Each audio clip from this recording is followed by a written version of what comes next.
Yeah. And the other thing is that you can have ice that's so thick that it can carry 18-wheelers. 18-wheelers on the ice. 80,000 pounds. Really? In Alaska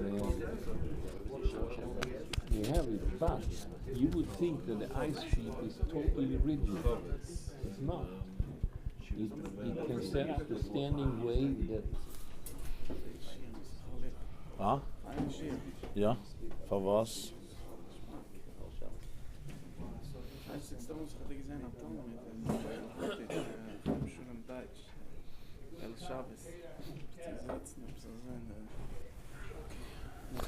He says he never saw me as a Talmud. He only sees me as a teacher. I mean, that explains a lot of some of the Ich weiß, wie zu sein ein Talmud. the whole thing until Adar by Shnin, it starts to fall into place. Yeah. You have to really stay a Talmud before, but then there's a time that you're called on to leave your imprint talk as a Rabbi. Right. For everybody, it's different. Yeah. Listen, you have to have a good Rebbe for this. If not, why should you sit at somebody's feet, waste your time? If you're feeling you're wasting your time, it's not going to work, you know? Huh? The Makabel is a mashpia, but not when he's being Makabel. Dr. Michelle, thank you for your email. It was meaningful. I have to think about that Talmud Rebbe thing. Beautiful email. You reminded me all those stuff, yeah. Great stuff. It's not at the same time that Rebbe's not in the Talmud is not there, then he doesn't use Makabel. Oh, obviously the Talmud is there physically and emotionally, but he's so there that he's not there. You're glued. You're like he'll. As a result of that, he'll be the mashpia. When you're listening, when you're absorbing, there's no I. You can't. Not consciously. Yeah, I'm talking consciously. You know, you're just like glued. You're just like listening. You're not. In the physical world as well.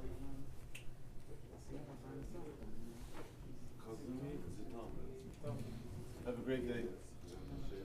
A lot of hatzlacha. Thank you for coming. Divrei Elokim Chayim. Huh? Okay, we're going to learn in Gemarah. Going to finish till the Mishnah today, Be'ezer Hashem. Huh? What? Das ist all bezach, alles ist all bezach.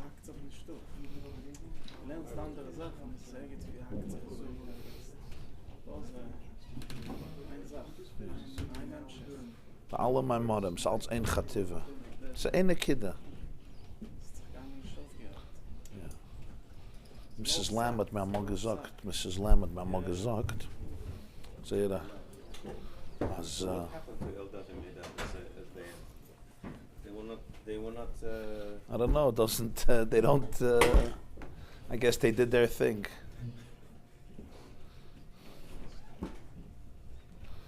Usually we Jewish people are not very forgiving. So if somebody does something like this, I hear you. they can be stoned easily. We're too jealous of. Yeah. Dat beetsam darf man lernen naar één meimer, nicht mehr. In de ene is de als. Elamai. Dus dat is allemaal goed van een Bjael Khan. Als een gast het allemaal gezegd, man darf niet lernen één. Verstehen de één, darf man lernen nach 1000. Aber das ist dann ein Kunde. So alles in één. So alles dort und da. So alles dort und da in één meimer. So verstehen, darf man lernen nach 1000. Verstehen, das soll reingehen. Aber mehr nicht. Das ist immer so weit. Weil der Ätzem, geschaut, der Teufel ist bechelke, der Teufel ist bekulle. Wir haben noch ein... Ja, Avada. The Nekuda is dasselbe. It's called the DNA. When you get to the level of DNA, it's the whole goof.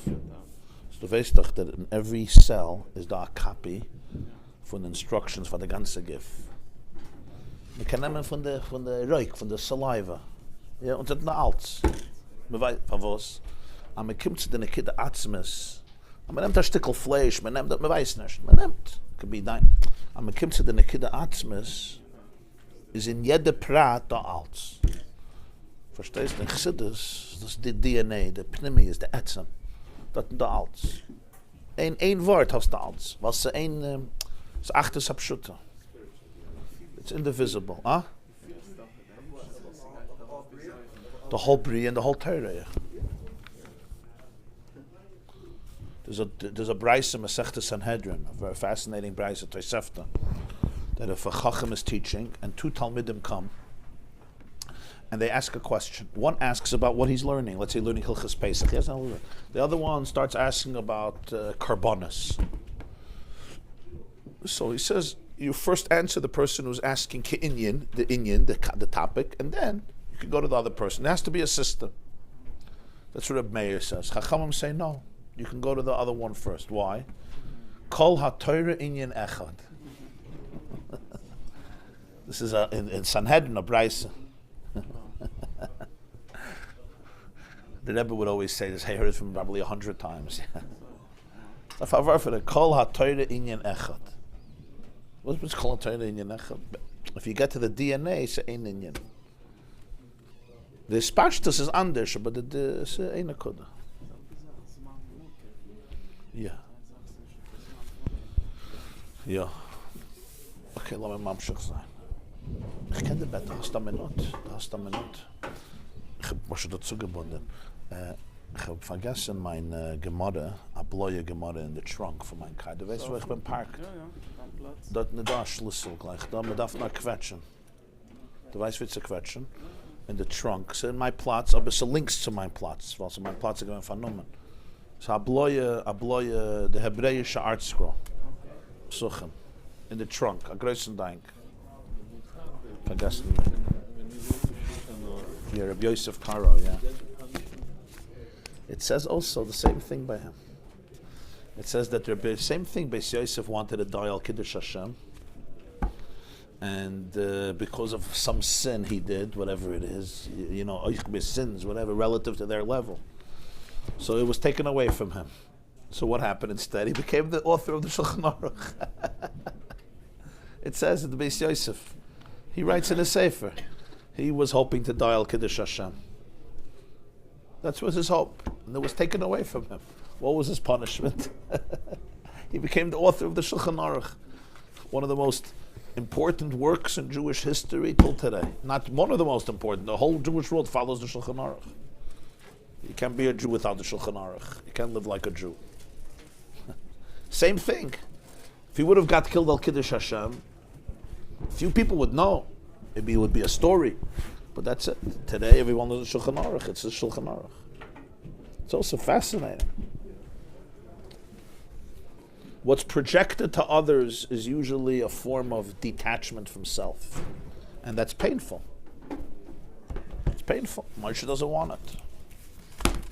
He doesn't want to detach from himself. It's in a way the real humble person doesn't want to be famous. Yeah. Yeah. It's not I don't want to be famous because of the headache. It's just it's a betrayal of everything. Like what? I'm now a performer basically. I don't want to be a performer.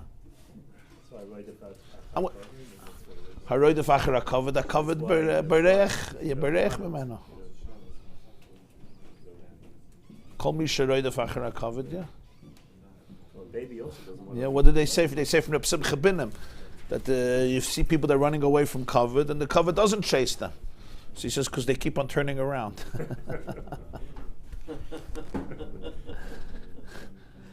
You know when your kid runs away from you, but he keeps on turning around to make sure Tati is there. So he says they're running away from cover, but they keep on turning around. That the cover should be this, is that cover doesn't chase you.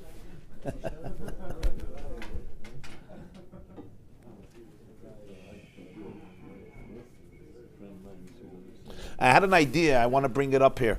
We're finishing now till the Mishnah, which is Yudalad Amid Aleph, where the next sugya, till the end of the Perek is complex Hilchas Tumah V'Tara, which we should learn, but it's a whole different reality. I was thinking, since Pesach is coming, we should maybe from tomorrow move to Arvei Psachim, which is the last Perek of Psachim, and deals with all the practical halachas of the Seder and Shabbos and Yom Tov, Kiddush, Havdalah.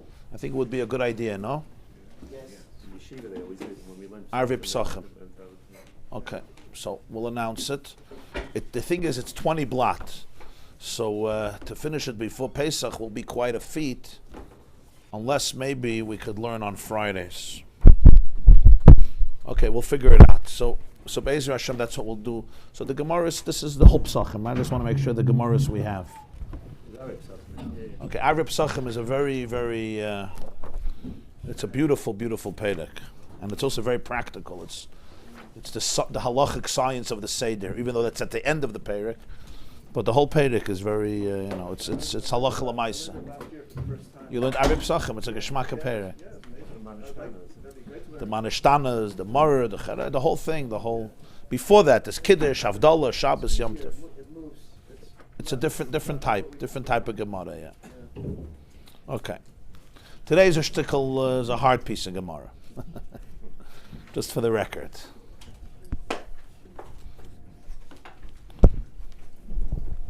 Okay. So we are on Yud Gimel Amud Beis. Yud Gimel Amud Beis. Right? Middle of the page. The line starts Merubais Nefsalis Belina. I don't know, like 10 or 15 lines from the top. Merubais Nefsalis Belina Mishum Rabyanai Amru. Right? Mishum Rabyanai Amru Ksheris Hayu. That's where we are holding. Okay.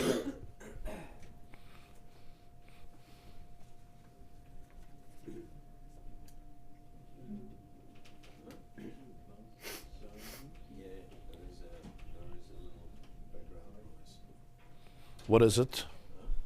What is the background noise? Okay. Good morning.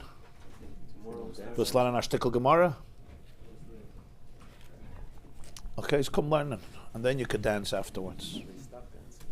Baruch Hashem.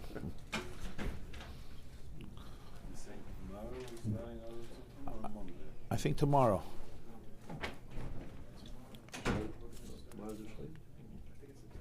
Tomorrow's Rosh Chodesh. I don't want to delay it because I want to. Arvei Pesachim is a big Perek, and really the Nekudas of the Seder is at the end of the Perek, so I want to try to move.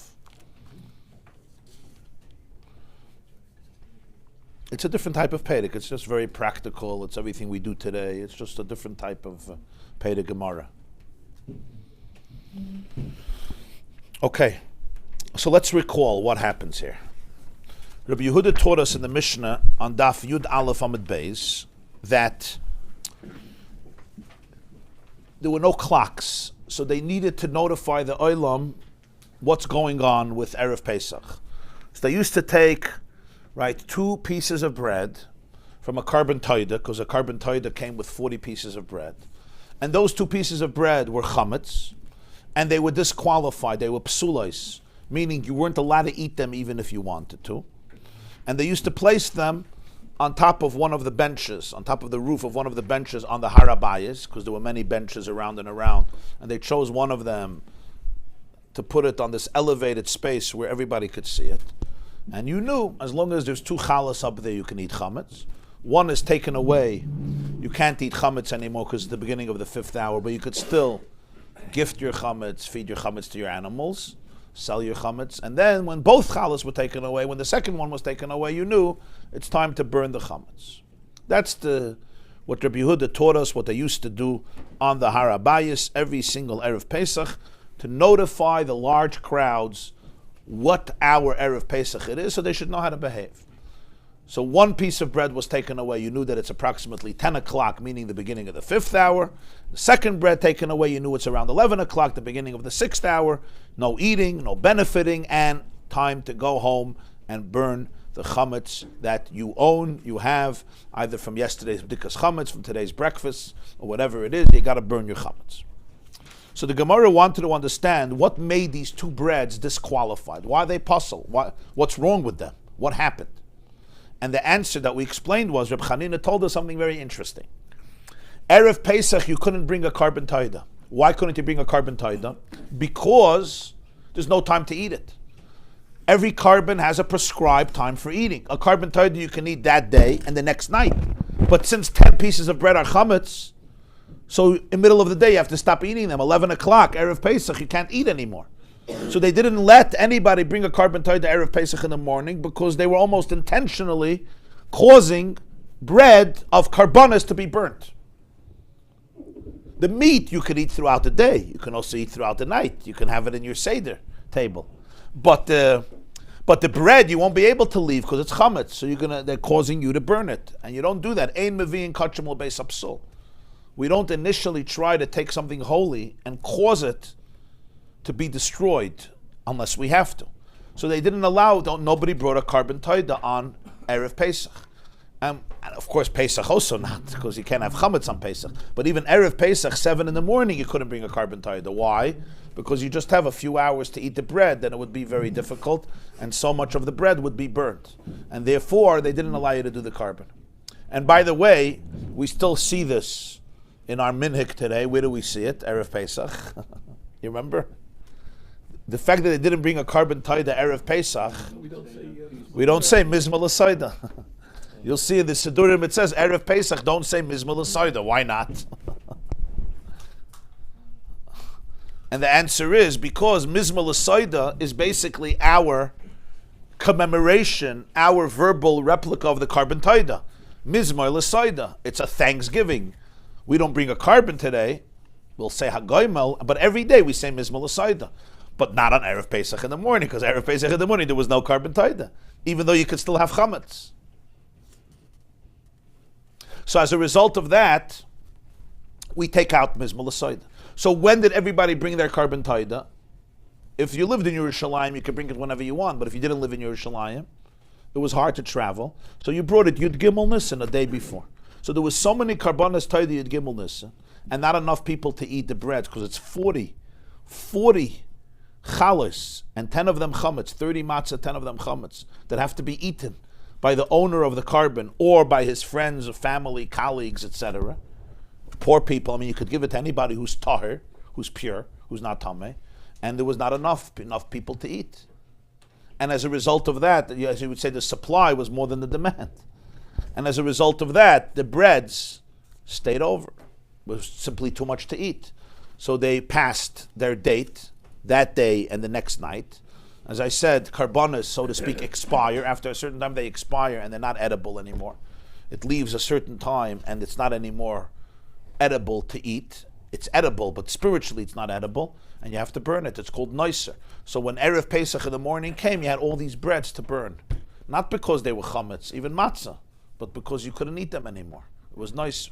So they took 2 of those chalas, which were anyway pasul, and they used them as a siman, as a signal, as a display sign to let people know when to burn their own chametz. And then they would burn these 2 pieces of bread, which they anyway had to burn for 2 reasons. First of all, it's chametz, and second of all, because it's noiser, because it's left over from the carbon.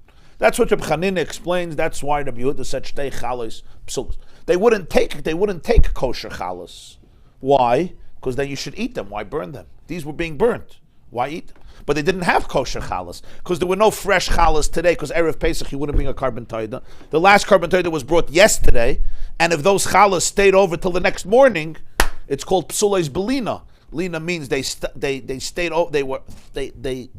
they remained throughout the night, and once morning comes, they're puzzle.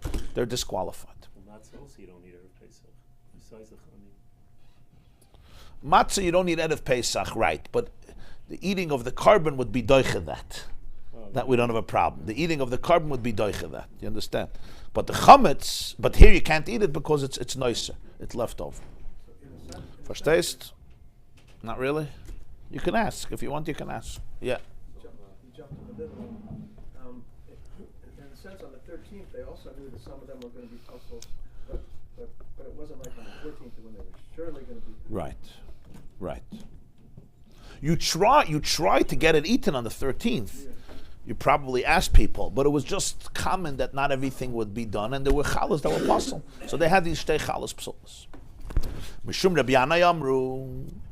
The name of Rabbi Yanai has a different explanation in our Mishnah. He says, Ksheris hayu. I disagree with this idea that these 2 chalas were puzzle. They were ksheris. In other words, I don't believe that they had to use 2 chalas that were left over from yesterday's carbon their date expired, so to speak, and therefore they were puzzled and they had to burn them, there's no need to say that. You could say that the two lachmei toida that they put up were kosher, they were not yet disqualified. If they were not disqualified, why are you putting them up here and leaving them till the 6th hour when they're going to be burnt? If they're kosher, eat them. You don't do this to kosher. So we'll soon see why. But it wasn't because they're not kosher. They were kosher. Still, they wouldn't eat them because they couldn't eat them. We'll soon see why. And therefore, Rabbi Yanai says, it's not like Reb Chanina said that these breads were already destined to be burnt. You can already burn them in the morning because they're nicer, because they're puzzled. That's not the case. These breads actually were not yet supposed to be burnt. Why? Because they were kosher. Still, there was a reason you couldn't eat them, but they weren't destined to be burnt. And therefore, they used them as a sign for chametz, and they burnt them at the beginning of the 6th hour. Why does Rabbi Yanai care to say what Reb Chanina said? It seems like a geschmack of art. L'chayr, it's a beautiful vart because Yud Gimel Nissen, there was so many lachmei toida. So one way you could say it is, the Maram Chalva says this, he feels that the previous explanation is wrong. Because according to Reb Chanina, they basically left noiser around for a few hours without burning it. And that's a hazard. To leave noiser when you have to burn it in the morning is a hazard. So that's why he disagrees that they had to burn it in the morning. According to Reb Chanina, they had to burn it in the morning, but they did not, because they wanted to use it as a sign for the people. It could be Rabbi Yanai disagrees with that and says that since noiser has to be burnt, you're not allowed to just leave it intact until the 6th hour. Why? Because somebody may come to stumble and eat it, and it's an Isser Kares. They burned all the nosser except for 2 loaves. And the 2 Right. loaves, they watched them. Right. Okay. Before, they say over here before the Dam is Zorak that it has Kedusha better to bias, is that correct? We'll soon see. My question is, isn't there Me'ila if you're going to put them on the benches and use them as a signal? According to Reb Chanina? Yeah. No, it's not Me'ila. Rabbi Yanai says that if they're valid, they're not possible. Oh, we'll soon see. We'll soon see what he means. You will soon see what he means. But according to Reb Chanina, we understand that there's no Me'ila because these breads were actually supposed to be eaten by you. And they just were left over. So it's not Me'ila. You have to burn it. No, they're possible. I'm saying... You're saying Loit Rabbi Yanai. Okay, we'll soon see in a moment. Okay. We'll soon see in a moment. Another way of learning Rabbi Yanai, and this Rabbi David says, is that the Koyanim would not allow a carbon to become nicer. And therefore Rabbi Yanai says, I don't believe that every year they would find breads that were possible. They would not allow it to be nicer. By hook or by crook, they would eat up those challahs, and if you got to eat a little extra, you eat a little extra. That's what Rabbi David says. That's a very interesting interpretation. Maram Chalva says, Rabbi Yanai says, they would not leave the nicer in the morning without being burnt because it's a michshel, it's a stumbling block. Rabbi David says, another issue, says, no, the issue is Rabbi Yanai doesn't hold that the Koyanim would allow there to be nicer. It can happen, but it's not something you could rely on annually and say, don't worry, there's going to be chalos, psulis, there's going to be nicer. And therefore Rabbi Yanai says, I completely disagree with your whole explanation. I believe that these chalos were ksheros. They were not ready to be burnt, because if they were ready to be burnt, they should have been burnt right away. Or I don't believe that there would be noiser that's ready to be burnt. These were chalas ksheros. If they were chalas ksheros, why don't you eat them? That's what the Gemarah is going to discuss now. But it's not the noiser type of challah that you spoke about. That was not the issue. The issue was not, this was left over from yesterday's carbon, and the date expired, and as a result of that, a Jew is not allowed to eat it anymore. It has to be burnt because it went after the prescribed limit that the Torah gives to eat the carbon. That's not the case. What is the case then? Frag the Gemarah v'ela my kari lehu psulos. In the Mishnah it says on Afir Aleph Amid Beis, Rabbi Yehuda's lashon was v'oid av'oidam rodeshtei chalas shel toida psulos munachos al gavei. So what do you mean they weren't psulos? You're telling me ksheros? The Mishnah says psulos. The answer is shaloi nishchat alein hazevach. The problem is not noiser. The problem is actually the opposite. Noiser means you did everything, and you can eat it, and you just left it for too long, till the time expired. This is the opposite problem. The process didn't begin yet. Nishchat alein hazevach means that the carbon, the animal, was not slaughtered yet. The behema that comes with the lechem was not slaughtered, and therefore you can't eat this lechem. What does this mean? Let's explain. Why would you have it? Because So why would you have it? Excellent. The system was when a person consecrated an animal for a carbon taida. I bought an animal, I said, this is my carbon taida. Then I also consecrate the bread, the flour for my lechem for the carbon taida, right? This is going to the Beis HaMikdash for the carbon. It becomes holy. This is called Kedushas Mamain. What do we mean by Kedushas Mamain? In the Beis HaMikdash, you always have to differentiate between two types of sanctity. Kedushas Mamain and Kedushas Haguf. Kedushas Mamain means its monetary value is holy. Kedushas Haguf means the very entity, the guf, the body is holy. What's the difference? The difference is, let's say I donate a watch to the Beis HaMikdash. A watch can't go on the Mizbeach. What do you do with a watch? A watch is a monetary contribution to the Beis HaMikdash. They could sell it and have money. That's called Kedushas Mamain. It's holy. The watch is holy. But what's holy? Not the watch itself, the monetary value. Meaning, I could come tomorrow and say, oh, this is my Zayda's watch. I don't want to give it away to the Beis HaMikdash. And I redeem it. I give them the money, and I take it. And the value, the holiness, now goes to the money, and the watch becomes chulin. That's called Kedushas Mamain. Anything you donate to the Beis HaMikdash. You donate lumber, you donate money, you donate food. You donate your house, whatever you want. You could donate your house. It's called Bedek Habayis. You give away your house. It's Kedushas Mamain. And therefore you could redeem it. It's not that the thing itself becomes essentially sacred. You're not putting it on the Mizbeach. You're not putting a house on the Mizbeach. You're not putting a car on the Mizbeach. You're donating the car like people donate a car to an organization. They donate, you don't put the car in the shul on the Mizbeach. It's the monetary value. Then there's something called Kedushas Haguf. Kedushas Haguf means something that's actually going on the altar. Or like a behemoth, the animal, when you make it Kaddish, Kedushas Haguf, you say this is a carbon. It's not just you're donating the monetary value of the animal itself becomes Kaddish. And you know what? You can't redeem it. There's nothing you can do to redeem it. The sanctity now permeates the very essence of the animal. It's not the value of the animal that you consecrated. It's not the $100 that the animal is, the $1,000 that the animal cost you that you're donating. So give $1,000. The animal itself has Kedushas Haguf. There's no pidyon. Unless it becomes a balmum. If it becomes blemished and it's not fit for the Mizbeach, then it lost it because it can't be a carbon anymore. But as long as it remains suitable to be makriv, it's called Kedushas Haguf. This lechem joins the carbon. So it's going to reach a state of Kedushas Haguf. But when? Only after the shechita, after the animal is slaughtered. So when I sanctified this bread initially for the carbon, it's Kedushas Mamain, and I could redeem it. If this flour is worth $50, I can give $50 and take it. After I slaughter the animal for the carbon taida, that's when the lechem assumes Kedushas Haguf. Now it goes into a different category. What happens now? Now, first of all, it's Nifsalois Belina. Nifsalois Belina means if it stays overnight, it becomes disqualified. Why? Because it's Kedushas Haguf. It's not only Kedushas Mammon. Kedushas Mammon, you could leave. If I take flour and I donate it to the Beis HaMikdash, it could be there for a year. The moment it becomes a carbon, Kedushas Haguf, now it's sensitive to a bunch of stuff. It's completely sensitive. Why does it lose Kedushas Mammon? It doesn't lose Kedushas Mammon. Kedushas Haguf doesn't lose Until the... now it was Kedushas Mammon. Only Kedushas Mammon. Right, and then once And now- you're not makriv the lechem, it should be like truma. You can be paid it for money. Why should it change? I mean, You can use it for other things. it's not. You're not makriv on mizbeach with the lechem. It's just something that you're eating, so you can be paid with it. It's like truma. No, a chelik of it, you're makriv. The lechem. Yeah, just like the behema. You're not makriv the whole behema on the mizbeach. The parts of it, you're makriv, the fat. The rest you eat yourself. The lechem too. The kohen does kmitza, right? A fistful of flour, that gets burned, and then you eat. Oh, so someone. Oh. Yeah.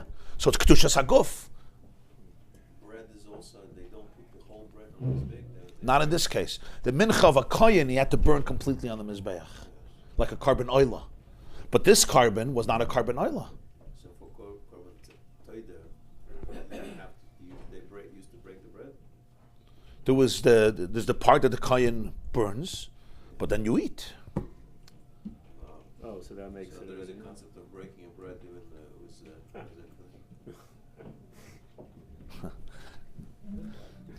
So therefore, there's the concept of Kedushas Haguf after there's a Shechita. Now if it becomes Tameh, for example, right, you can't redeem it anymore. When there's Kedushas Mammon, if I give flour just with money and it becomes Tameh, redeem it. But once it's Kedushas Haguf, it becomes Tameh, you can't redeem it anymore, you have to burn it. Once it stays over the night, and in the morning I can't say, oh, you know what, I'll redeem it. There's nothing to redeem anymore. It's Kedushas Haguf. That's why it was affected this way.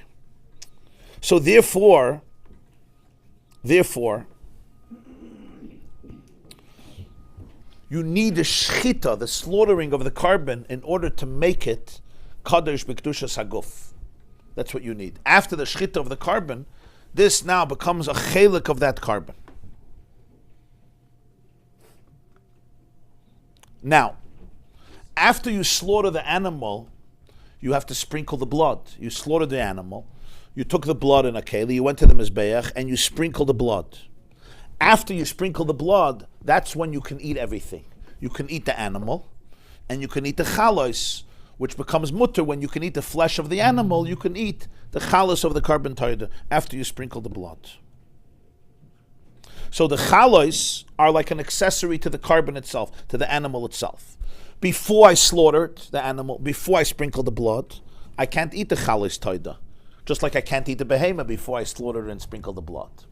So he says that's what happened here. Basically, you had the chalos toida, they were holy, right? B'kedushas mammon. So he says, so why are you calling them psulos? If they were ksheros, they weren't nicer. He says the reason that they were pasul is not that they were pasul essentially that they had to be burnt. They were pasul in the sense that you couldn't eat them because you didn't slaughter the animal yet. Because you didn't slaughter the animal yet, so therefore what are you supposed to do with this bread? It's Erev Pesach in the morning. You didn't slaughter the animal. What do you do with this bread now? Right? That's the issue. Reb Chanina said what made it pasul was it was nicer, which Reb Yanai didn't like, because that would mean either that the Kohanim caused something to be nicer, or that you're leaving nicer intact without burning it. He says, no, that wasn't the issue. The issue now is not the concept of nicer. The issue is a different concept. The carbon was not brought yet. Because the carbon was not brought yet, psulos means not that it's pasul, that it's unworthy bread, you can't eat it. You can't eat it yet because the carbon wasn't slaughtered. That's what happened. So what did they do with it? They took the bread and they used it as a simon for chametz. And then they burnt it by the 6th hour. Every year they found this. Why did they make the bread to begin with? If they know that they cannot bring this side, why would they make the bread? Who would donate the bread just to resolve the korban? Good question. Wait one moment and it will be clear. But I want you to take a look in Rashi. Ksheris hayu. So Shechita converts it from Kedushas Mammon. Yes. But the Zrika makes it makel. The Shechita converts it from Kedushas Mammon to Kedushas Haguf, and after the Zrika, you can eat it. No carbon could be eaten before you finish sprinkling the blood. The sprinkling of the blood finished the avodah connected to God, and now you could go do your thing. You did Shechita, Hailacha, Kabbalah, Hailacha, Zrika, you're done. Now go enjoy. That was the system. You slaughtered, you accepted the blood, you brought it to the Mizbech, the Kohen, sprinkled it, right? And you're good. You're done. The avodah was now done.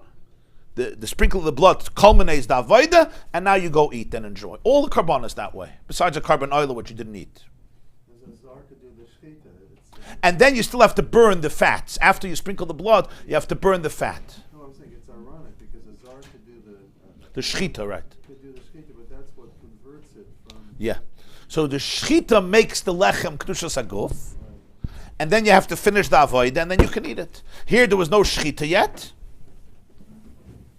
There was no shechita yet. Let's see Rashi who explains this. Ksheris hayu. Koloimar. Afilu loy hayu lehen psul gadol kalina. Interesting.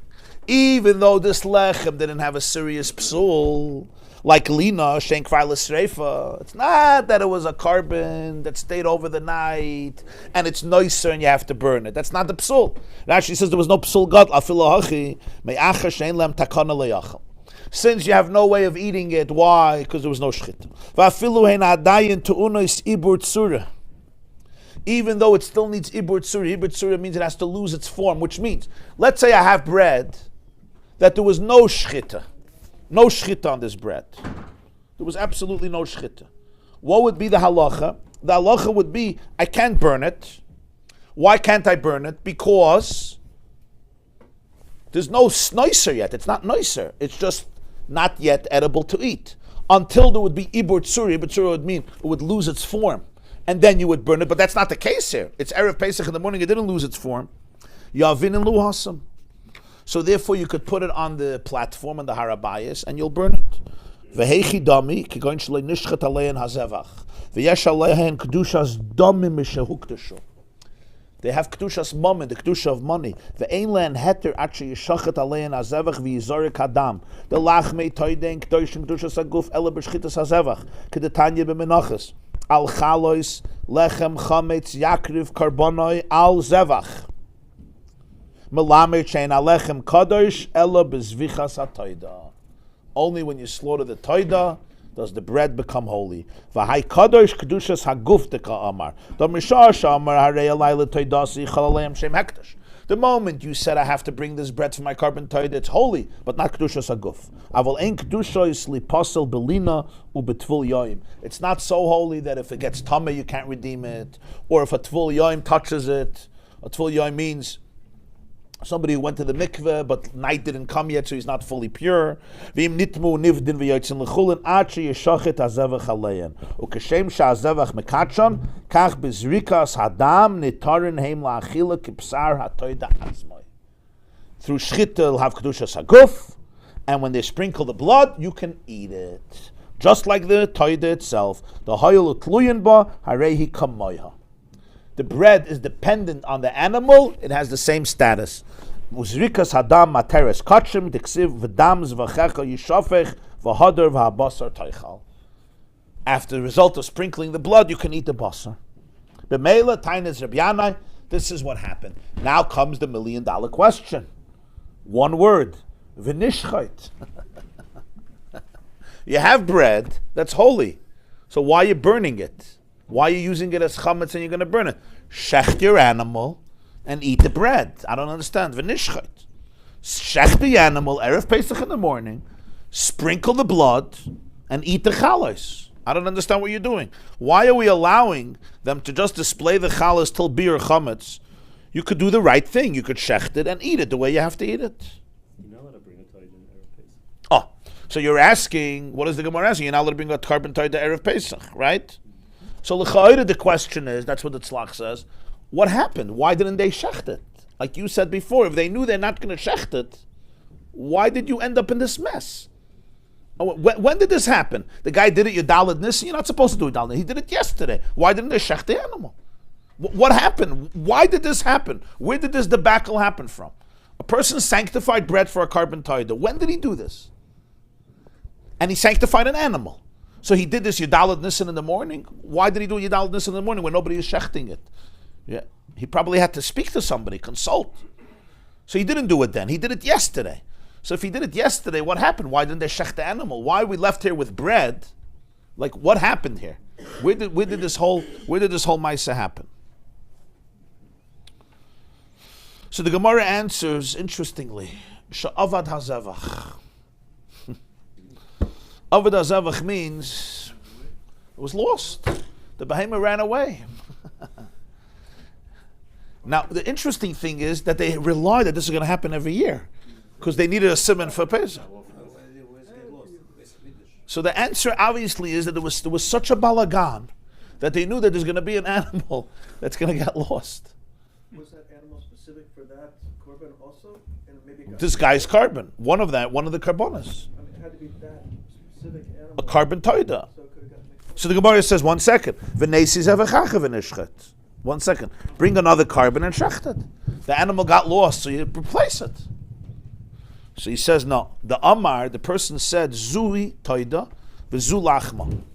This behemoth is the carbon toida, and this bread is bread for this one. So what? Kudei Rabbi. The Amar Rabbi. Avad halechem mevi lechem acher. Of the toida, Ein mevi toida acheres. If the bread got lost, you could replace the bread. If the behemoth got lost, if the toida itself got lost, you can't replace the behemoth with this bread. You'll have to bring new bread. If I have a behemoth, which is the primary entity here, and the bread got lost, even though I said zu toida v'zu lachma, no problem. You don't have to get rid of the behemoth. You bring new bread and you do the carbon. But if it was the other way around, the bread remained, the behemoth got lost, so I need a new behemoth for my carbon toida. That's true, I need it.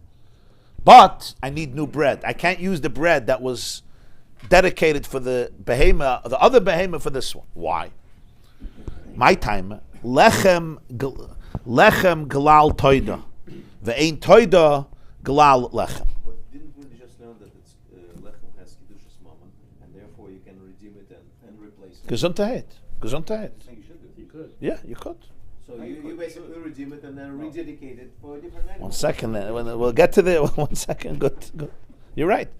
All the Gemarah is saying is that you can't use this lechem for another animal. Why? Because the lechem comes because of the toida. The toida doesn't come because of the lechem. In other words, the lechem, the bread, the 40 loaves of bread are tuffle. They're subservient to the animal. The animal is the primary component of the carbon. Once you establish that this lechem belongs for this animal, zu toida, v'zu lachma, once you did that, this lechem cannot now be joined with another behemoth. It, so to speak, belongs, halachically, it belongs to this behemoth. So therefore, if this behemoth is lost, fafal, and I can't do anything with this lechem. What I have to do is redeem the lechem, very good. Get the money. The lechem is now chulin, the lechem is regular bread, anybody can eat it. And I take the money, and I buy a new behemoth, because I don't have a behemoth, or I buy new bread, whatever it is. Same bread. You buy the same bread. Would be the same. You redeem the bread. Yeah, if you want. But again, if you have a new animal, you will do shchita. Okay, very good. But we just answered why they can't bring another behemoth. You're saying there was the behemoth was lost. He says, okay. So if behemoth was lost, bring another behemoth. So he says another behemoth won't help because this lechem you still can't eat with that behemoth. Why? Because this lechem belonged to another behemoth. So in Mela, this lechem is not edible as a carbon, and therefore it's possible in that sense, so you could burn it. You'll bring another animal, you're going to have to bring different bread. Since you're going to have to bring different bread, so what do you do with this bread? This bread belongs to the Beis HaMikdash, and it's chametz. So you use it as a simon, and then you'll burn it. You can't leave it over Pesach. What does that have to do with why you couldn't get it done on Yud Gimel? To get a new bread. It got lost. The behemoth got lost. Get another animal on Yud Gimel. But if they don't find another animal, basically that's what they would do. They No, would- the bread is linked to the. Okay, so get new bread and new animal on Yud Gimel. So this bread is not. The bread you can use. They got a new animal, but this bread they couldn't use. They got a new animal. We asked, why is this bread becoming a whole show scene? It's a carbon. Just take care of it. Why are the Chachamim doing this whole ma'aseh? This is bread for a carbon toida. Just do what you have to do with it. Right? That was the question. So the answer is, because it wasn't shechted. The ahem wasn't shechted. So he said, so shecht it. So shecht it and eat it. So he says, because it got lost. So he says, if it got lost, so bring another animal. Let's say I'm makdash a carbon and it gets lost. So I bring another animal. I mean, what am I supposed to do? I bring another makdash of it. So what's the problem? He says, I could bring another animal. Maybe I did bring another animal, but I couldn't use this bread anymore. So this bread is kedushas mama, not kedushas aguf. It's chametz, so I'm going to have to burn it, right? It's hektish, so what do we do with it? We use it. We take 2 of these challahs and we use it as a simon for the benefit of the public. There's nothing else I can do with it. It's not noiser. I don't have to burn it. It's not noiser. It's You could have redeemed it. You could have redeemed it. ah. You could have Frag the Gemarah. Frag the Gemarah. Where would they take the first one off? After the first warning, they would take one challah away. 10 o'clock they would take 1, 11 o'clock they would take both. Burn it? They would burn it an hour later. The other 8. It was on 2. The other 8, they just burnt. What are they supposed to do? Outside? No, outside. They didn't want to put 10 challahs on the platform because nobody knew what hit them. Put 10 challahs, then take 1 away, so now I have to start counting. 9, 10, it's a minion. They couldn't, you understand, that would be more confusing than anything else. Oh, there's 9, there's 8, no, there's 7, there's 9. Or actually, in this case, Baruch atah Hashem Elokeinu malachei la'motzi lechem min haaretz. Because chametz here. You understand? It's good. 10 is good for b'dikas chametz. Very good. If you have to do b'dikas chametz, so they had to have 2 because 2 is very obvious. There's 2 and now there's 1. It's very clear. If you start putting 10, it's very hard to see, especially if you're far away. You're not right there. This is for the whole olam to see. Frag the Gemarah v'nifrikinu. I don't understand. Redeem the bread v'nafkinu l'chulin, and let it become chulin. What are you doing? What are you torturing this poor challah for? Let it become chulin and let people do whatever they want. There's nothing to do with this bread. It can't go with the other behemoth because it was already consecrated to one behemoth. The other behemoth was brought with new bread. So redeem this bread, let it become chulin, let people eat it, let people sell it, let them do it. What are you doing? Redeem it, let it go out l'chulin. The money will belong to this. Why are you taking these poor challahs and just turning them into the spectacle and having them burned by bir chametz? And again, we have to remember that they were very sensitive to just burning food for no reason, especially when it was hektish. This was hektish. So why are you causing hektish to be burnt for bir chametz? There's no reason for it. It's true we can't eat it because the carbon wasn't shechted and we don't have the carbon. It got lost. I got it. So there's an eitzah. It's kedushas mammon. Redeem it, let it go l'chulin, and then everybody can eat it. And you don't cause hektish to become burnt for no reason. No, they didn't do that. They used these challahs to place them up there, so you're not redeeming them, you're leaving them on the itztava, and they're going to go till the 6th hour, and then you have to burn them because it's chametz. Erev Pesach you have to burn. You're not allowed to have chametz in the Beis HaMikdash. Buying chulin, buying chametz Erev Pesach, maybe that's why they can sell it with a surplus of bread. Still people eating. The surplus. People are coming out with 40 breads, giving them out on the round. Well, at that time there was not so much bread. Each person had to bring 40 tons of bread Erev Pesach. No. Well, sometimes people will redeem it just for the sake. Take a look in Rashi. V'nifrikinu, the second from the wide line. The chol's man shalei kitchu legufan yesh lehem pidyon. V'hoyil v'yesh lehem takana bekach lama anu mafsidin kotcha. It's not just a question of bread being scarce. In this case, there was no scarcity of bread because the carbon taida had a lot of surplus, perhaps. But the problem is lama anu mafsidin kotcha. This is kadosh. It's not kedushas haguf, but it's still hektish. You don't take something of hektish and cause it to be burnt unless you have to. If it stays till the shah shishis, you have no choice. It's chametz. You have to do tashbisu even in the Beis HaMikdash by your by your matzeh. You're not allowed to have chametz. You're not allowed to have chametz. What? I was going to buy it, and they're going to have to burn it an hour later. They don't have to burn it. They can eat it. They can sell it. Let's say they only have an hour. They're doing it on the 14th in the morning. There's not much time to. You're redeeming it and eating it. There's not much time. Well, they already had it 6 o'clock in the morning. They already had it last night. Remember, we established that the Torah was brought yesterday. It's just yesterday you lost your carbon. You lost your behemoth. So you already yesterday you could have. We're not talking about redeeming it on your dalad. We're talking about redeeming it on your gimel. How's the value for that opinion established when there's so much of a surplus? You're right. It may be very cheap. Which makes it easier for people to redeem.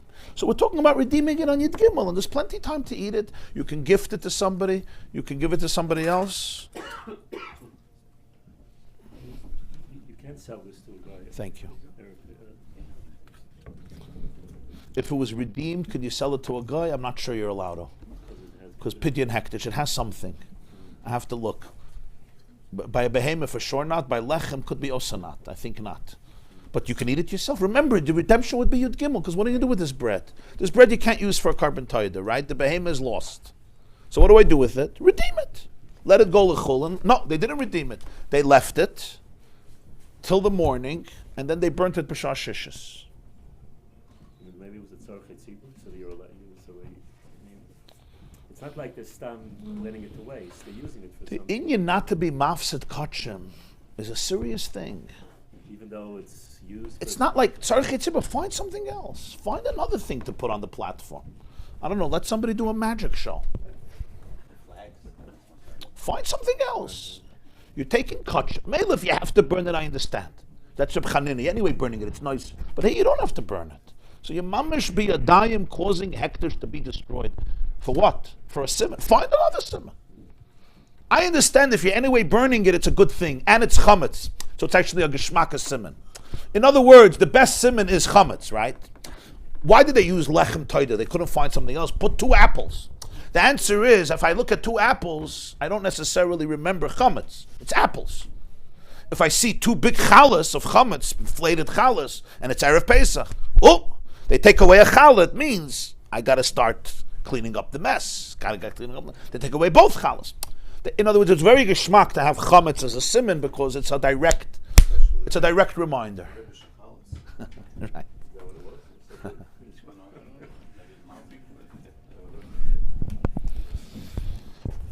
Zog the Gemarah.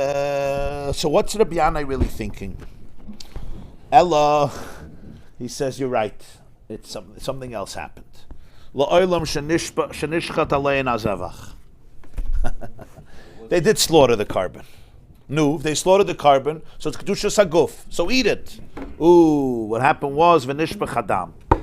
Before they finished sprinkling the blood spilled out.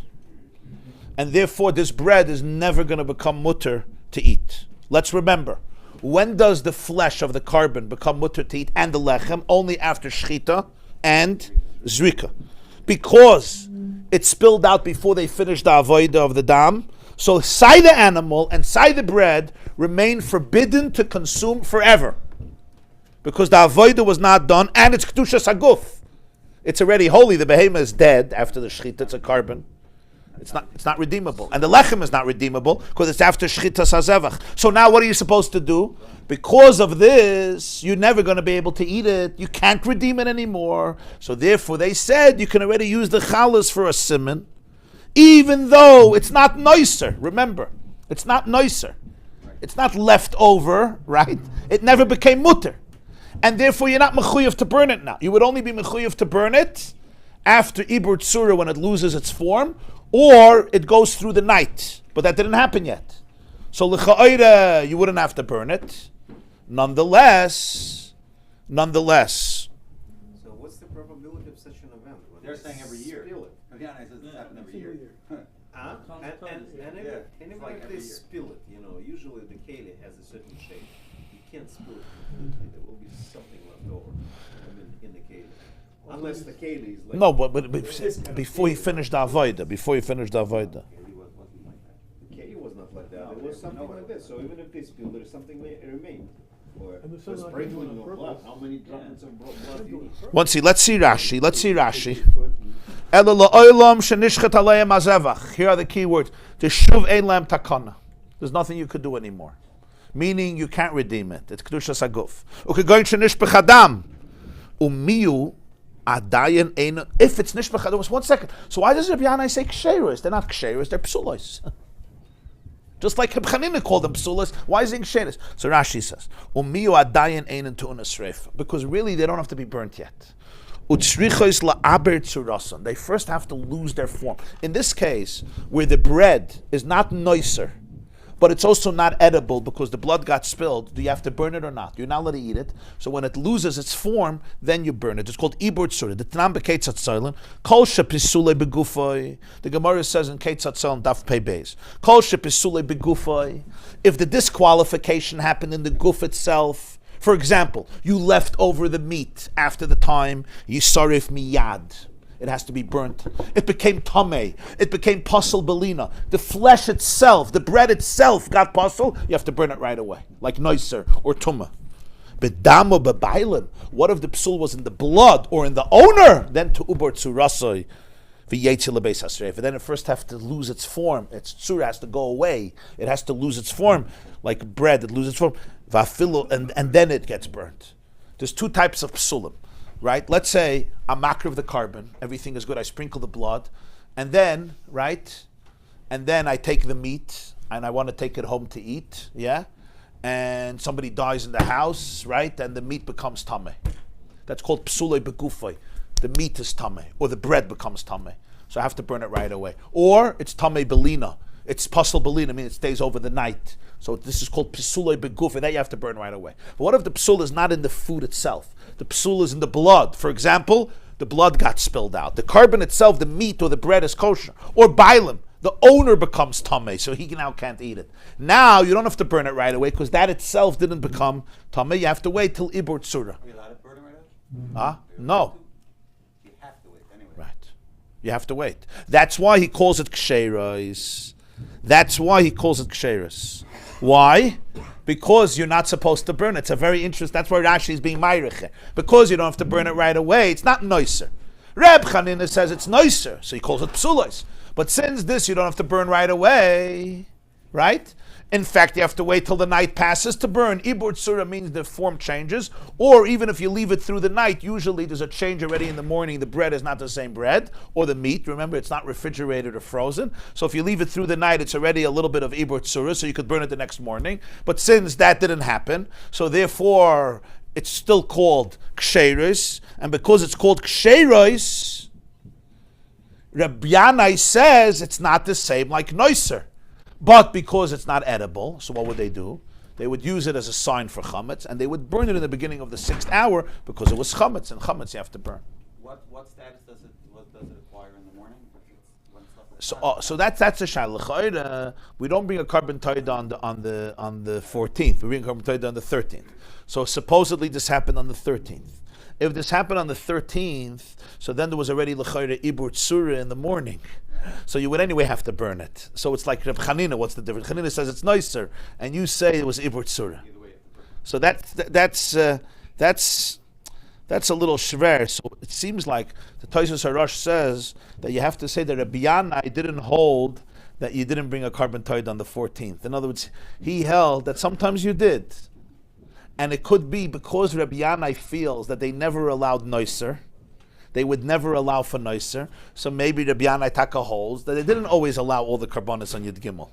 It would work because he didn't feel. Remember, we explained that Rabbi Yanai didn't agree with Reb Chanina because he didn't feel that you would allow noiser. Kohen would allow noiser. So maybe he felt that sometimes they were makriv on Yudalid.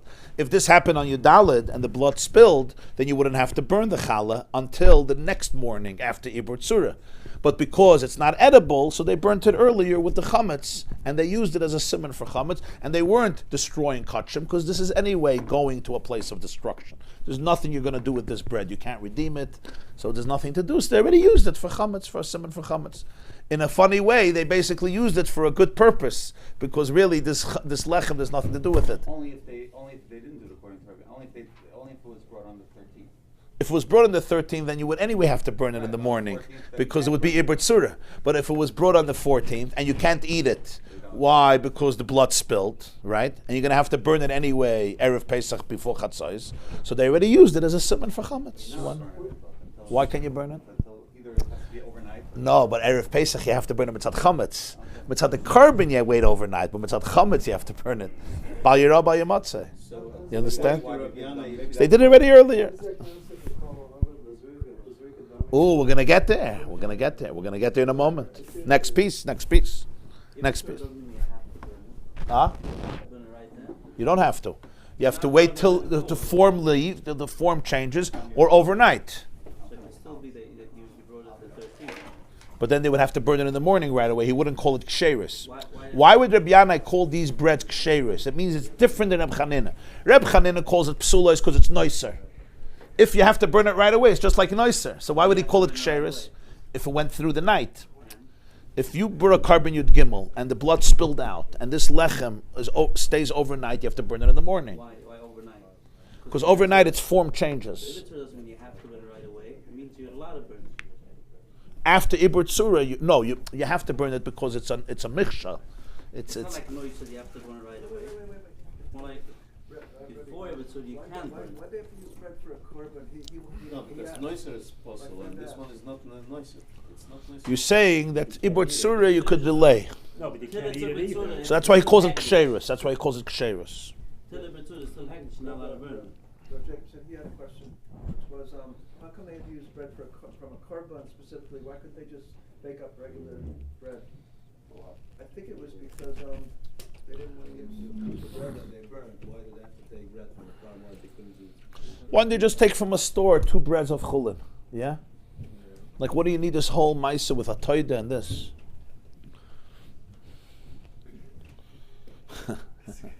It's a good question. Because apparently they probably had so much carbon. Right, that's what I would think. In other words, The day before, so they in other it's hard a little bit for us to understand because Baruch Hashem we have a lot of food. just to take 2 regular pieces of bread that are innocent and people can eat and burn it, they wouldn't do it. The point here is, again, I don't mean it literally, they were killing 2 birds with 1 stone. You understand? These were foods that they anyway couldn't eat. Regular bread, eat it, feed it to your children. It's hard for us to understand, but there was no surplus of food. Food was very, very precious. Even in the case with the carbon toida, there was extra bread, but it was carbonas bread. It wasn't stam food. It was very serious food, in the sense that famine and hunger was part of the staple. It was a staple of life, unfortunately. So just to take chul and bread, they could have, but they prefer to kill 2 birds with 1 stone. If you anyway have bread that you can't eat, so it's anyway going to be burnt, so why not use it as a simon for chametz? I mean, that's how people shot, I think. I think that makes sense how people shot. Good question. Good question.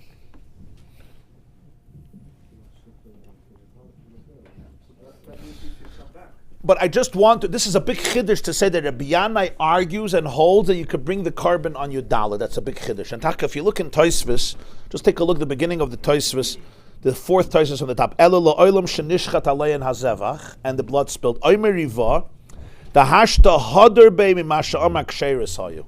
Rabbi Yanai now has to retract the word ksheres. Why? The be Yud Gimel Ayri, you have to say it was Yud Gimel shenishchat hazevach kedam aleil.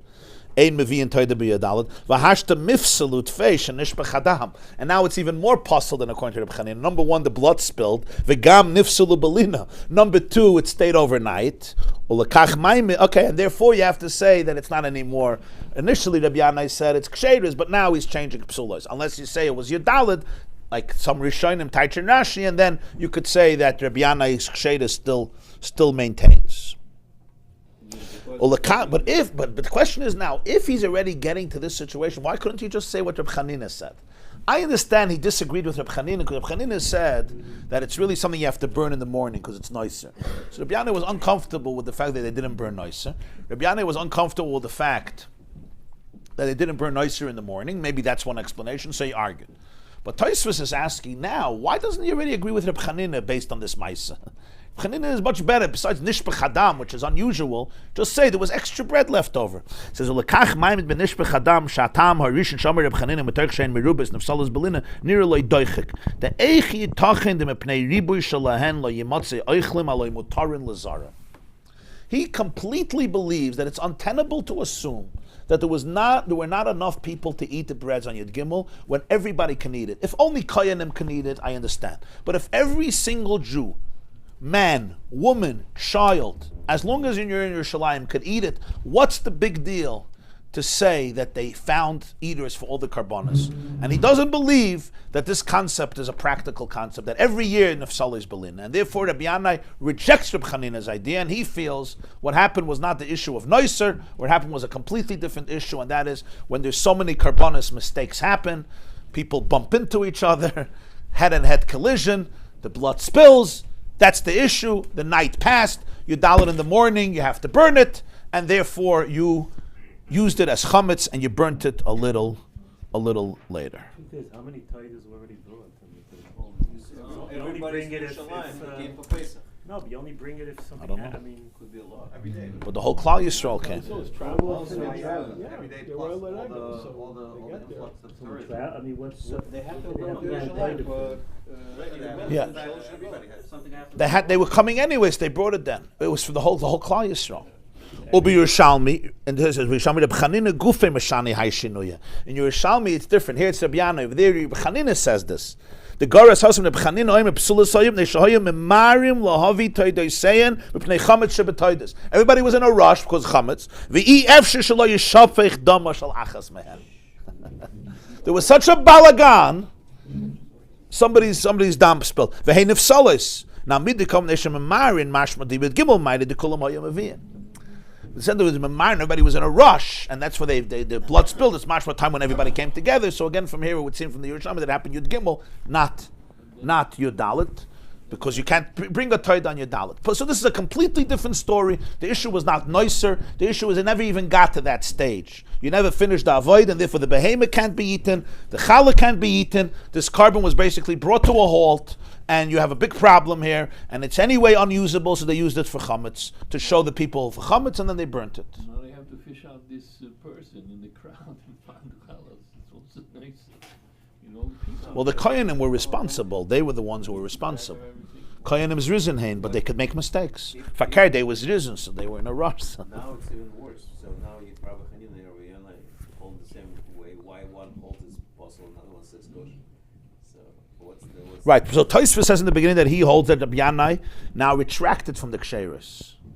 Even though from Rashi you see not, because Rashi tainas it's called ksheris because Ibur Tzura will only happen at night. Which is why Rashi you have to say that Rabbi Yanai holds you could eat makriv on your dalit. Since we're talking about Yud Gimel, so it's Yes. Okay. Now, so what do we have now?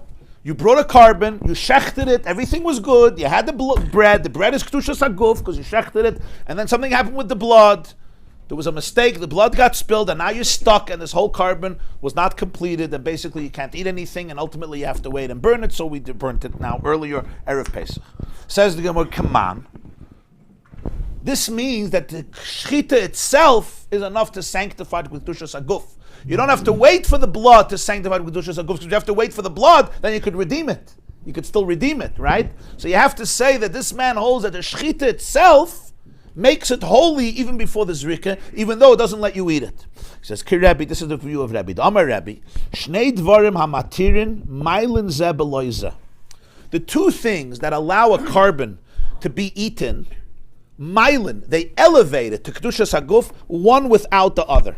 In other words, even though you need shchita and zrika to allow you to eat it, but Rabbi says one, even without the other, elevates it to kedushas haguf. To be able to eat it, you need both. But for it to become sanctified, you need one. And that's the problem here, because it got sanctified with kedushas haguf after the shchita, but you can't eat it, so you're stuck. You can't redeem it, you can't eat it, so you burn it. Shnei dvarim hamatirin mailin ze beloize. The Tanya, we have a brayse. Kifsei atzeres. On Shavuos, they used to bring 2 lambs, 2 sheep, with 2 chalos of chametz. This was the only other carbon that was chametz. Shavuos shtei halechem, together with 2 lambs. They would lift them up together, the 2 lambs with the 2 pieces of bread. They would sacrifice the sheep for a carbon shlomim. And by the way, this is the only communal carbon shlomim in the Beis HaMikdash. All the other karbanos sibur were usually oilos or chatos, like the Musafim, Shabbos, Rish Chodesh, Yom Tov, Rosh Hashanah, Pesach. The only carbon sibur that was shlomim was the Shavuos Diketu lambs, and they would offer the sheep, slaughter it, sprinkle the blood, and then the Koyanim can eat the bread, the 2 pieces of bread, the Shtei Alechem, and the sheep on Shavuos. This was every year. This is called Kifsei Atzeres, the sheep of Shavuos. Ein mekachenes halechem ele b'shchita. The way the lechem becomes holy with kedushas haguf is only after the shchita. Just like by the carbon toida, the bread becomes holy through the behemoth shchita. By kifsei atzeres also, it sanctifies the bread that comes with the lambs, and it becomes kedushas haguf only after the shchita, just like by the carbon toida. In other words, when you lift it up with the sheep, it's still not kedushas haguf. Only after you slaughter the lambs. Till you slaughter the lambs, the shtei alechem is only kedushas mama and kedushas damin, which means you could redeem it. It belongs to hektish, but it's only monetary value. It's not essential sacred value. Great. Ketzad, what does this mean? Says Rabbi, shchaton lishmon. It sounds confusing, but it's not. I'll explain. Shchaton lishmon.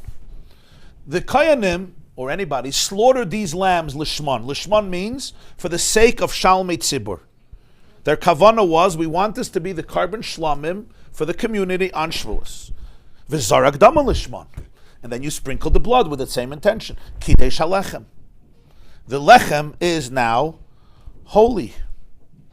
When we do the avodah of a carbon, we slaughter it, we accept the blood in a receptacle, we bring it to the mizbeach, we sprinkle it. We have to have in mind that we're doing it for that carbon. I bring a carbon oila for an oila, shlamim for a shlamim. I'm bringing these 2 sheep Why? For the Shalmei Tzibur. What happens if I offer an oila? I'm a kohen. I sprinkle your oila. I put it on the mizbeach, and I'm thinking it's a carbon shlamim or another carbon, right? In most cases, the carbon is kosher, which means you could do whatever you have to do, but the owner did not fulfill his obligation. The carbon works, but the person didn't fulfill his obligation. Okay. You get what I'm saying? In most cases, if you change your mind, you say, I'm bringing it for another carbon, you could still do what you have to do. You're shechting the sheep, and instead of thinking shlamim, you think oila, you could still continue doing it and finish. It doesn't become puzzle. But whoever had to bring this carbon has to bring another one. In this case, though, you did it lishma. You shechted it lishma. You did zrika lishma. Kiddush halechem, the bread becomes holy. Shchatan shalai lishman. What if the kohen slaughters this lamb, or the Yisrael slaughters the lamb on Shavuos shalai lishman? He thinks that this is a carbon oila. Okay? V'zarak daman shalai lishman. Loi kiddush halechem. The lechem doesn't become holy. Why? Because for the lechem to be holy, you need the shalmei tzibur of Shavuos. But you had in mind that it's a carbon oila. Carbon oila doesn't have bread. So the lechem never became holy through the shechita. Very interesting. The shechita works. The kevis is kosher. You can sprinkle the blood.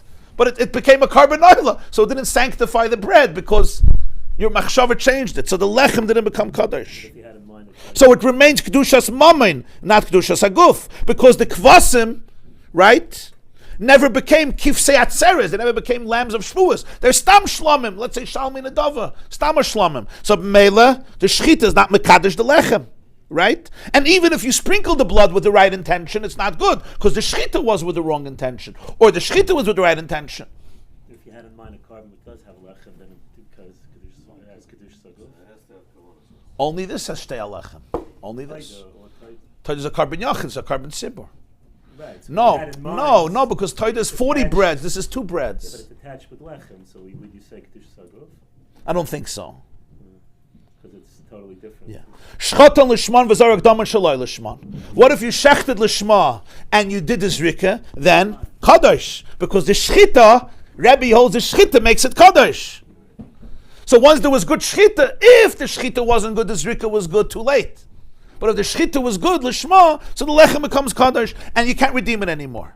But ve'enoi kadosh, but it's not kadosh in the sense you can't eat it, because the sprinkling was not l'shem shalmei atzeres. So it's a funny thing. So it's actually if you did both lishma, the lechem is holy and you can eat it. If the shchita was lishma and the zrika was if the zrika was lishma and the shchita was shaloi lishma, so now what happens? The lechem never became kadosh. What happens if the shchita was lishma, so it became holy? But now the zrika is shaloi lishma. What makes it edible? The shchita and the zrika. But the zrika wasn't l'shem shalmei atzeres. So now you have a problem. Because if the zrika was not l'shem shalmei atzeres, so this bread never became mutter ba'achila because the sprinkling was for another carbon. So it's true the shchita itself is enough to sanctify the bread with dushas aguf. So you can't take it out of the azara. If it becomes tummy, you can't redeem it. Right? All these halachas. completely kosher. Yeah, but since the sprinkling was shaloi lishma, we said if the sprinkling was shaloi lishma, the owner didn't fulfill the obligation. In this case, it's not an individual owner; it's the whole tzibur. So therefore, these lambs are now shalmei nedava. They're not kifsei atzeres. So even though you can eat the meat, because a regular carbon shlamim you can eat. You can eat the meat, but you can't eat the lechem, because the avoida that's matter the lechem, which is kifsei atzeres, wasn't done because it was zarkan shaloi lishman. So mele kadosh ve'enei kadosh. Divrei Rabbi. Rabbi Lazar b'Reb Shimon Aimer la'olam einei kadosh halechem at sheyishchet lishman v'yizrak daman lishman. There's no kedusha saguf till after the zrika. So therefore, he would hold that you could redeem it. Because the zrika was shaloi lishman, so they never became kedusha saguf. But Rabbi holds that the shechita itself makes a kedusha saguf. So Rabbi Yanai holds like Rabbi that the chalois toida became kedusha saguf through the shechita, and then the blood was spilled, so you can't redeem it anymore, and you can't eat it, and therefore you're stuck. So you use it for chametz and you burn it. But the Gemarah adds afilu teimer Rebbe Lazar b'Reb Shimon. Really, you could say it follows not only Rabbi, but also the second Rebbe Lazar b'Reb Shimon. Why? In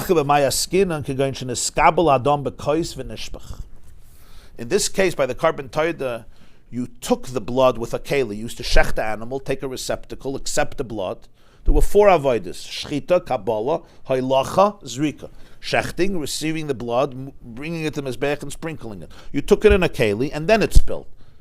Rebbe Lazar was the son of Reb Shimon Bar Yochai. Rebbe Lazar is the son that buried together in Miran. He holds like his father. His father once said to Amar, Reb Shimon said,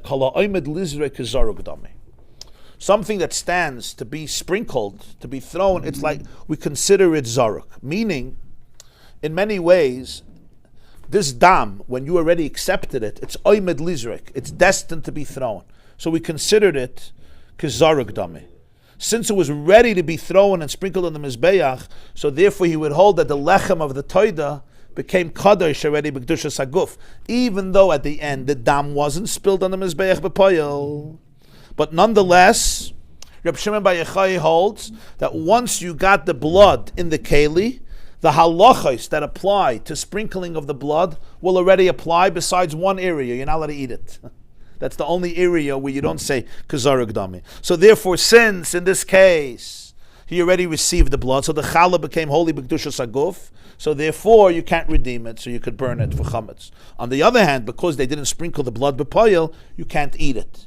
To eat it, you have to have the zrika b'poyel, and therefore you could use these chalais for a signal for chametz. So even a Belazar who holds by the shlomim, by the carbon shlomim, that the lechem only becomes holy after the zrika sadam, that's true. But that doesn't mean that you have to actually have the zrika. It could mean if you have the keli in the zrika, if you have the blood in the keli. And Mela in this case, he would also agree with Rabbi Yanai, and you don't have to say Rabbi Yanai only holds like Rabbi. So b'meila, what's the conclusion? That Rabbi Yanai believes that it was lechem that was not noiser. The problem was that the blood was spilled out, even though there was already a shchita. There's kedushas haguf, even according to Rabbi Lazar Reb Shimon, but you can't eat it because there was no zrika, and therefore you're left stuck with this bread. You can't redeem it. You can't eat it. So what do?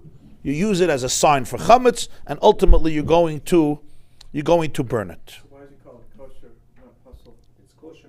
It's kosher because it's not puzzle. Why does he say ksheris like Rashi? Because really you wouldn't have to burn it now till after the night of Ibur Tzura. Right in the morning you're not mechuyev to burn it. So it's not like noiser, right? That's the pshat according to Rashi. According to Tosfos, he taka retracts from the word ksheris. And the Gemarah finishes. The Gemarah says, another 2 minutes. Tana mishum Rebbe Lazar amru. A Bryce in the name of Rebbe Lazar, he has a third opinion. Ksheris completely different. Ksheris hayu. These chalas were completely kosher. Let me tell you what happened. You'd misunderstood the story. Kolzman shemonachis, as long as the 2 chalas are there, kol ha'moichlin, everybody ate chametz. Nitla achas, men, they took one, toilin. The chametz was in limbo, loy oichlin, v'loy surfin. You don't eat, you don't burn. Mishenitlu shteyin, they took both, his chilu kulin surfin. Everybody started to burn. What's Rebbe Lazar being mechadish? What he's saying is that these chalas were actually edible. It was a regular chalas, you're allowed to eat it. And you know what? They ate it. They ate it. This whole complication doesn't exist, they ate it. Why are you using it for a siman? He says using it as a siman doesn't mean that they burnt the chalas. We understood a whole time that if they kept it as a siman, they kept it till the beginning of the 6th hour, so it had to be burnt. So why are you taking kachim and burning it when you're supposed to eat it? That's what we understood. So we were struggling. Is it nicer? Is it nishbech hadam? We need a justification to burn kachim, right? To destroy kachim. He says, no, they ate it. They ate it. Because he has to hold like Ram Gamliel. Ram Gamliel holds that truma you can eat the 5th hour. Kachim, holy food, you can eat the 5th hour. Rabbi Yehuda holds at the end of 4 hours you can't eat anything. Reb Meir holds you can eat everything in the 5th hour. But Ram Gamliel holds that chulin you're not allowed to eat. But truma they gave you an extra hour because they didn't want truma to be destroyed. They gave the kohanim an extra hour. Kachim would be exactly like truma. So Mele he holds like Ram Gamliel. So he says they took away one challah at the end of 4 hours. It's now the 5th hour. So the oilam can't eat it, but this they can eat because it's kachim. So they went and they ate it. The kohanim took it and they ate it. It's on the harabayas. Then they left the second challah, right? and they took away the second challah at the end of the 5th hour. So everyone knows the 5 hours are over and you have to go burn, right? But this they can still eat because it's the end of the 5th hour. They had to do it before the beginning of the 6th hour. That's what happened. That's it. Ksheris mamish. That's what he says. Ksheris. So that they didn't have to be burned. They didn't have to be burned. They were eaten. Obviously, the koyanim you could trust that they're going to eat it before the 6th hour. In other words, they mamish had to chaparayin at the end of the 5 hours before. It's like it was left at the very end. It was left till 10:59. 10:59 or 10:58, they took it and they ate it. And everybody knew the 6th hour is about to begin and you have to burn your chametz. Mamish stuffed it last second. Yeah, mamish the last second. That's the chiddush of Rebbe Lazar. A gewaltige chiddush, a completely different pshat. In other words, it was a kosher carbon, everything was good, it's good bread, and nothing. They're not destroying kachim here. Now, this explains why they wouldn't do it with regular bread, because you needed the koyanim to be involved. It had to be true. The koyanim had to eat it. If it was regular bread, once the 5th hour comes, according to Rabbi Yehuda and Gamliel, you couldn't eat it anymore. You had to burn it. So they're causing. So there's no purpose in it. Why do that, right? Let people eat chulin. But dafka hektish, you can eat b'shach chamishas. Because you can eat b'shach chamishas, so therefore it works. Huh? It's a big chiddush, but that's what Tosfos says. You see, ksheris hayu. He says the last one. Tem achad ksheris hayu amay mashinois and achas isur. V'yeshleimer dahainu krem gamliel damalel truma kol chamish v'lach metoy de kitruma v'hayu noitl ma'acharayna b'soif chamish. The second piece they wouldn't take betchilas sheish because then they would have to burn it. They took it b'soif chamish. Let's just learn the last lines. Tanya, we learned a brayso. Abba Shaul says, sorry, I have a completely different story for you. Shtei paros hayu chorshes b'hara mishcha. Two oxen were plowing on the 14th of Nisan on the Mount of Olives. The Mount of Olives is very elevated. And you would see, they would bring 2 big cows to plow the ground, the earth on Hara Mishcha, the Mount of Olives. As long as both are plowing, everybody eats chametz. Nitelis achas mehen, they take away one of the cows, toilin. Now the chametz is in limbo. Basically 10 o'clock, no eating, but benefiting. Lo yoichlin, v'lo sarfin, no eating, but no burning. You don't have to burn it. Nitlu shteyin, both cows were taken. Schilu kalam sarfin, everybody begins to burn. So Abba Shaul has a completely different tradition than our Mishnah. There was no lachem, there was no chalas, there was no chametz, it wasn't the harabayis. It was basically the mountain outside of Yerushalayim. Everybody could look up and they saw their 2 cows. Tosfos asks a very interesting ha'ara. Take a look. Shtei paros hayu chorshes, Yidalad Amud Aleph. B'Yerushalmi diek. Yerushalayim loy makoim shenagu by shaloi lasois malacha. We're going to learn that Erev Pesach in many places there was a minig not to do malacha even in the morning. Wasn't Yerushalayim one of these places? How are they having cows doing malacha? That's malacha. Keloimar, what the Yerushalmi means is Svaruhu linik sham isur kivichem eskapchen sham af mi mekaymes shenagu ban isur. Since all Klal Yisrael is gathering to Yerushalayim, even places where they have a minig not to do malacha erev Pesach, doesn't it make sense that in Yerushalayim the Bezdin was makbid not to do malacha because you had so many Jews who came from those places? They didn't want the dafk in Yerushalayim. They have to violate their own minig. So l'chayda for sure in Yerushalayim they didn't do malacha. Umeshani, the Yerushalmi answers, Nirais kecharshes. It doesn't mean that they actually plowed. It means it looks like they were plowing. They were standing in the position in the regions where they would usually be doing the plowing. It doesn't mean charsh was plowing. It was just they were brought there as a simon. So they were just hanging around. They were eating their grass. They were doing their pasture. But pasturing. The point is that it was Nirais kecharshes. That's the shita of Abba Shaul.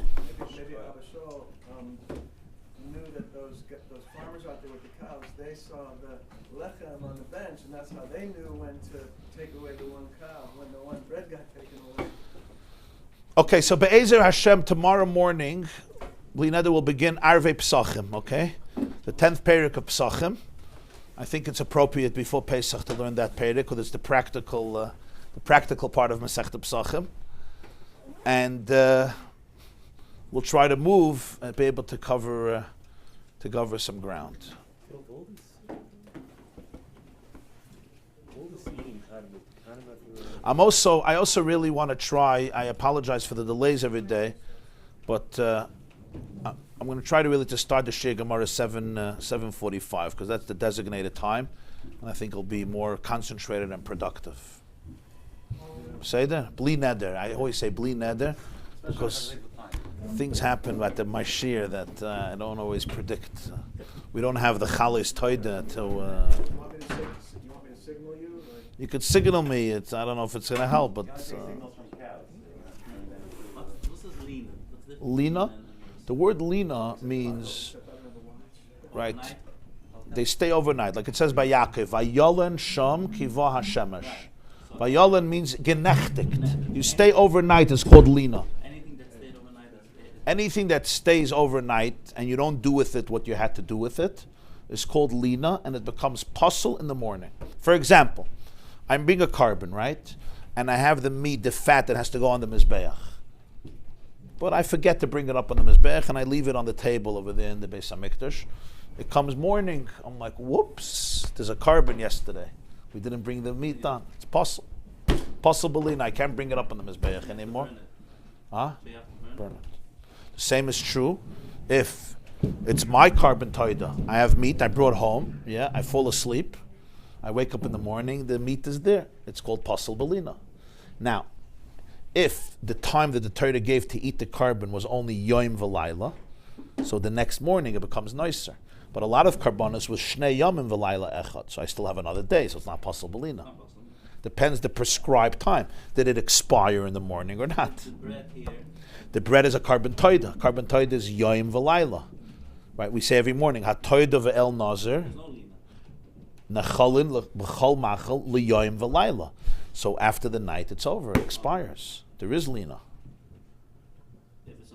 Lina just means something stays overnight without doing with it what you had to do. It stayed overnight without being eaten, without being burnt, without being consumed. Whatever you had to do wasn't done. It just stayed. What's the status in the morning? So if the prescribed time was Yom V'Layla, it's possible lina. If I have another day, that's not possible lina. Now there's some things that become possible lina, not mitzad noiser, like we spoke about Ibur Tzura. When you have, the bailam becomes tameh, or the blood gets spilled. This basar is not puzzle, but because the owner can't eat it because he became tameh, or the dam got spilled, so you have to burn the basar, but it's not nice. You have to burn it right away. You have to give it a night, and then it's ibur tzura, and then you burn it in the morning. It's hektish. You can't just burn it. It loses its form. You could burn it. In other words, you have to have a special heter to burn kachim. You can't just burn kachim. If it's nicer, you have to burn it. But this is not nicer. It really was kaddish, and it was on the way to be edible, and it was almost edible. And the basar itself didn't become. The basar became tameh, you burn it. The basar became nicer, you burn it. But the basar didn't. The blood got spilled. It's called pisuloi, not begufoy, but in something else. The psul is not in the basar. So the basar still on its own is tameh, is good. But on the other hand, you can't eat it. So you wait till it changes. And Rabbi had a problem to say that it was noiser, right? Because you don't leave noiser. So Rabbi Yanai didn't agree with Reb Chanina. Reb Chanina felt it was noiser. It can't be noiser because And he felt that the Koyanim would just not allow that to happen. It was not a Metzias. Like Tosis explains, everyone can eat it. Every Zar can eat it, so they wouldn't allow it. So he doesn't believe it's an option. So one of the options he says that Another shit in Rishonim is that if he did believe that it was nicer, he wouldn't let them keep it till 6 hours, because it's a mikshal. You'd burn it right away. For whatever reason, he did not accept Reb Chanina's explanation of nicer. So he gave a whole different explanation. It's not nicer. In other words, you don't have to burn it in the morning. It wasn't nicer. What happened was, nishpech adam, the blood spilled. So now you have to wait to burn it till Ibur Tzura, which is the next night. You have to wait the night. So if you did it on Yudalit, you'd only have to burn it to... But if you did it on Yudalit, you would have to burn it to Svav in the morning. So like Rashi, it seems like it was Yudalit, because Rashi says that you didn't have to burn it now till the next day. So it seems like Rabbi Yanai holds that you could be back without. Tosfos says Taka that it was Yud Gimel. And there was Ibur Tzura. So actually now you have to burn it for much more reasons. Sai Nishpech Adam. Right? It's not noiser, but nishbech adam, and it went through lina. So it's possible on every level. Yeah. So you have to change. You shechted the carbon. There was nishbech adam, as he puts it. He says that mifsali tfei nishbech adam v'gam nifsalu belina, right? Sign nishbech adam, so you can't eat it anymore. Plus, it went through lina, so now you have to burn it. If you're already saying it went through the night, just say like Reb Chanina that it was nicer, because that he doesn't want to accept. Nishbech Adam is no noiser. Nishbech Adam is not nicer. Nishbech Adam simply means a mistake. Nicer means that there was... Everything was done. And then Everything was done, it was a mistake. Like he says... He has to change from Kshaydus from Sidus. So Tosfos says that he has to take away the word Ksheris. Hashta hada b'mashama Ksheris. Because it's not Ksheris anymore. Because you have to burn it. Like Rashi, you could still use the word Ksheris. Because there's no chiyuv to burn.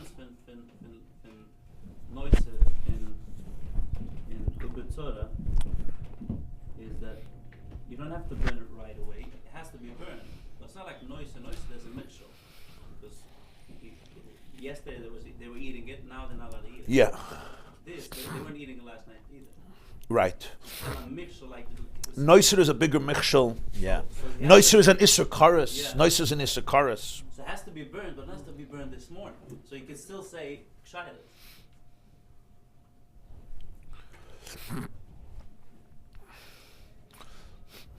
Put it this way. You're allowed to burn it right away. For sure, right? Yeah. But look in Rashi. Take a look in Rashi. And the Rashi, the word, which Rashi? Kagoin shenish b'chadam. You see, kagoin shenish b'chadam. Umiyu adayan einon tu'una sreifa. You still don't have to burn it. Utsricha is la'aber tzurasan. You see? So Rashi clearly learns that you dal it in the morning, you still didn't have to burn it. It still needs ibur tzura. And that's where the Tosfos Harash says that from Rashi you have to say that it was Yud Daled Nisan. And that's when the blood spilled. Because if it was Yud Gimel Nisan, it would have already been ibur tzurasan, the night of Yud Daled Nisan. So according to this, you have to say that Bianai holds that you could shecht a toida on Arba Asar B'Nisan. Either because he holds Mavin, Kachim Lebeis Apsol Nish Geferlich, you do what you got to do. Right?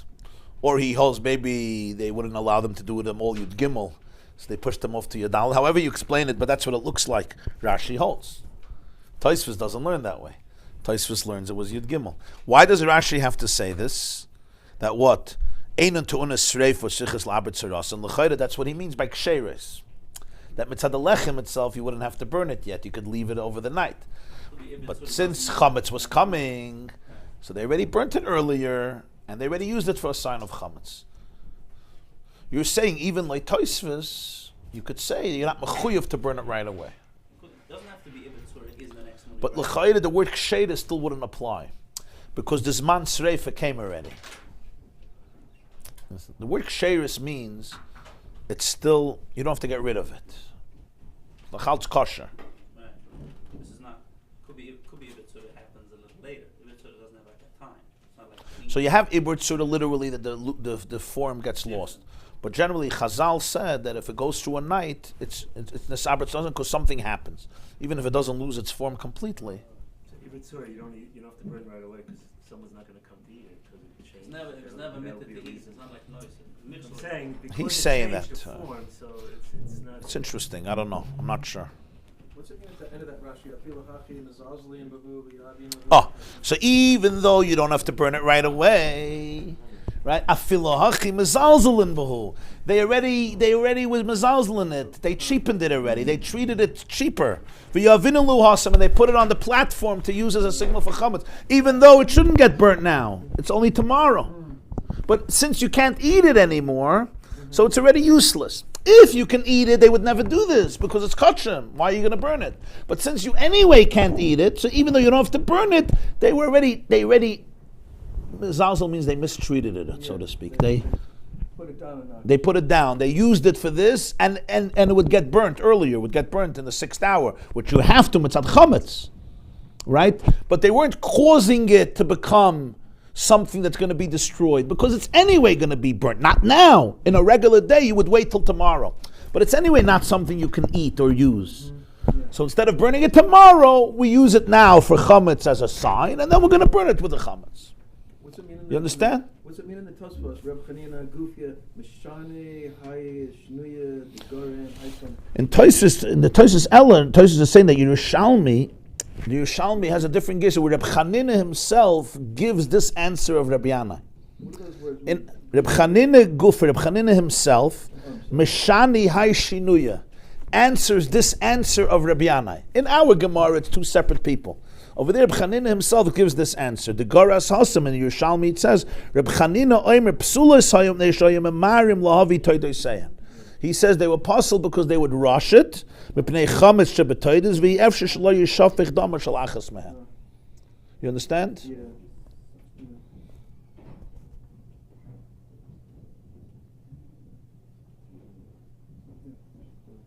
Well,